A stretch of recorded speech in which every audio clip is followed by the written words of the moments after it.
The final piece of a good bike storage plan is correctly spacing bike racks. First and foremost, you need to make sure racks are placed with enough spacing between each rack. Second, you need to ensure there is proper room for storing the bicycle and an aisle beyond the rack. Otherwise, the rack could become unusable. Let's go over spacing recommendations in more detail for the different types of bike storage racks.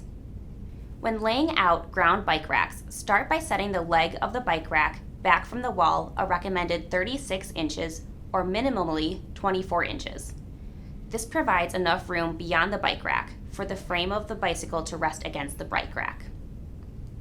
There should also be a recommended 36 inches or minimally 24 inches of clearance on the side of the bike rack. Any less and there will not be enough space to park a bicycle on that side of the rack, which reduces the number of spots to store bicycles. Racks should then be 48 inches recommended, 36 inches minimum from one another. This is enough room for bicycles to maneuver into the bike parking spot, while also allowing a user to lock and unlock their bicycle from the side. There also needs to be a minimum of 48 inches, 60 inches recommended, of aisle space beyond the tire of a parked bicycle. This would be measured to the tire of another bicycle or a wall, depending on your layout. One option that can make spacing bike racks easier is to get racks on rails. The spacing between racks is already set. Bike racks on rails has an added benefit for high-density bicycle designs. They simply need to be assembled and put in place. This could be a cost savings because it would eliminate labor hours needed to measure spaces between and mount individual bike racks. Then, all you would need to know is setback from walls and distances for aisles, which you can usually find in a manufacturer's installation instructions. When laying out vertical bike racks along a wall, start by placing the rack at a height on the wall where the rear tire would sit 8 inches off the ground when the bicycle is seated in the rack. The center of the rack should also be placed, generally 15 inches away from a perpendicular wall, to provide enough room for a standard handlebar. Place the next rack 15 inches horizontally from your first rack and raise it up 10 inches. Continue placing bike racks every 15 inches, alternating the heights of each rack along the length of your wall. It's important that the height of each rack is staggered.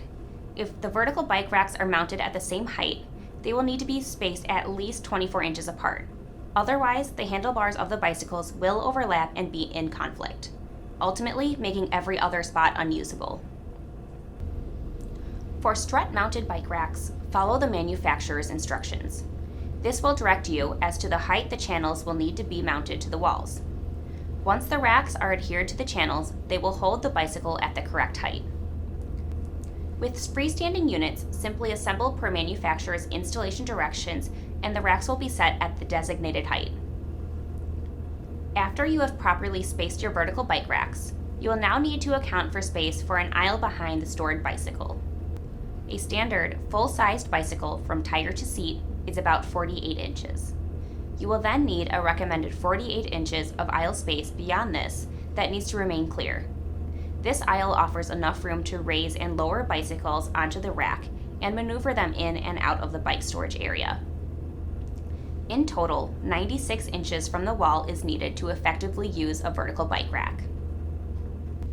When it comes to two-tier bike racks, these typically come as complete units, so you won't have to worry about horizontal or vertical spacing. The unit will usually then need to be placed with 10 to 15 inches of clearance on the side, from a wall, door, or other obstruction to allow room for handlebars of stored bicycles. You will then need to factor for aisle space beyond the rack. This again should at least be 48 inches. Add this to the length of your two-tier bike rack. This measurement will be the total distance needed in your bike storage area to use the bike rack. You will also generally need 9 feet of clearance measured from the ground to the ceiling or other overhead obstruction, like a ceiling fan or lights, to store a bicycle with these racks. By design, bike lockers are relatively modular and are meant to be banked next to each other. The one spacing item to be aware of is the aisle, which is measured from the open door and not the end of the unit. Depending on the size of bike locker, the door can range from 30 to 40 inches. Along with a 48-inch aisle, you would need a distance of 78 to 88 inches between the locker unit and a wall or the open door of another locker.